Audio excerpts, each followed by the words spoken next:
sensiela ta' servizzi kulturali u propjament dawn is-servizzi ser ikun qed jitwasslu lilkom minn Caroline Tonna f'isem il-Kunsill Malti għall-Arti u l-Kultura u biex xieraq li peress li nafu li fit-tmiem il-ġimgħa ser ikonna wieħed mill-ikbar avvenimenti l-iktar naħseb jiena wieħed li jattira nies f'dak li għandu x'jaqsam mal-qasam kulturali madwar 60,000 ruħ s'issa naf li sa sena li għaddiet ġew attirati lejn il-Belt Valletta qed naċċenna hawnhekk għan-Notte Bjanka l-lejl imdawwal illi sa daħlet fit-8 sena tagħha. U propju l-ewwel ħaniltaqgħu ma' artist li ser jieħu fl-edizzjoni ta' din is-sena ħanħallu f'idejn Caroline biex tkompli twasslilna aktar informazzjoni dwar uħud mill-attivitajiet tan-Notte Bjanka.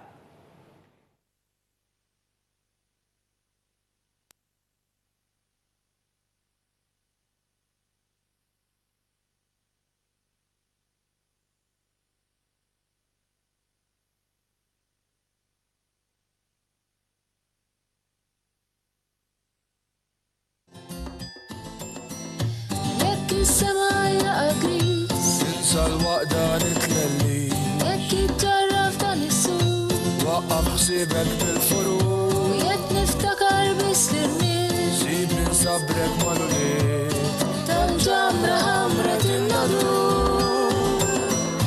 li fajnejk kebsu mit-kulur. Ninsabu fi Pjazza De Vallet fejn propju se ssir waħda mill-attivitajiet ta' Notte Bjanka u miegħi għandi lil Sebastian Tantiburlo li huwa artist li jagħmel karikaturi u li llum se jgħidilna ftit dwar il-proġett tiegħu f'din l-attività ta' Notte Bjanka. Sebastian, tista' tispjegana ftit dwar dan il-proġett? Bażikament se jkollna żewġ proġetti taħt it-titlu Cartoon. Waħda mill-proġetti se tkun 3 karikaturi tal-ambaxxaturi kulturali tal-Belt u l-proġett l-oħra se tkun mappa soċjali tal-Belt. Meta tgħid karikaturi, tal-liema personalitajiet huma? Se jkollna 3 personalità famużi ħafna, wieħed mhux daqshekk famuż, imma l-oħrajn magħrufin ħafna mid-dinja, kantanti, kienu ġew Malta, żaru l-Belt u f'daqqa waħda għandhom titlu importanti tal-Belt. Allura ddeċidejna nagħmlu cartoons tagħhom biex nuru l-Belt u n-nies li minn hemm jirrappreżentana.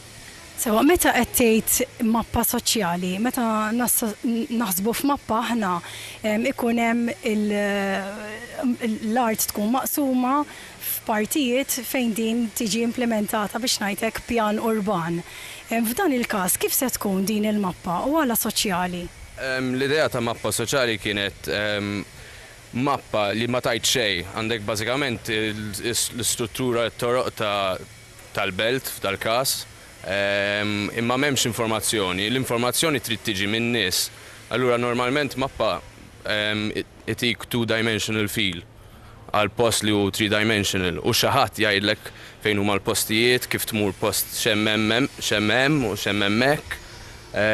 U dir darba aħna l-Università konna naħdmu fuq proġetti hekk, konna mmorru nagħmlu surveys fuq is-sites u n-nies konna nagħmlu intervisti u mis-story li konna nġabru konna nġibu kif naqbad ngħid idea aktar ċar minn nies, mhux mill-periti. Voldiri f'dan il-każ qegħdin tistiednu lil Maltin li se jżuru Notte Bjanka u huma stess jistgħu jagħtu l-kummenti tagħhom kemm jekk kritika, kemm jekk tifħir, kemm jekk huma idejat biex jiktbu fuq din il-mappa. Tista' tispjega l-mappa tal-Belt kif se tkun u fuq liema materjal ħadd tippreżentawha? Bażikament se tkun fuq canvas material, se tkun xi 2.5 meters by 3.6 meters, u l-art kbira, se jkun hawn il-markers biex in-nies meta jiġu jistgħu jiktbu l-input tagħhom jekk jafu xi ħaġa fuq il-Belt, xi storja li ħadd ma kien jaf biha, jiġu jiktbuha. Jgħidu hemmhekk fil-Triq San Pawl, ħdejn St. Lucy Street, kien hemm dar raġel li kien jgħix hemm u kien jagħmel hekk u hekk, jew kien hemm distruttura li m'għadix hemm. Huwa proġett biex tiġbor informazzjoni, mhux mill-riċerka ma minn nies, it's sort of storytelling. Tajjeb, mela kif għalinna sewwa Sebastian, hawnhekk propju f'din il-pjazza tistgħu tiġu taraw dawn il-karikaturi mill-artist stess li għadna kif intervistajna u anki inħeġġiġkom li tiġu u tagħtu l-kummenti tagħkom fuq il-Belt Valletta.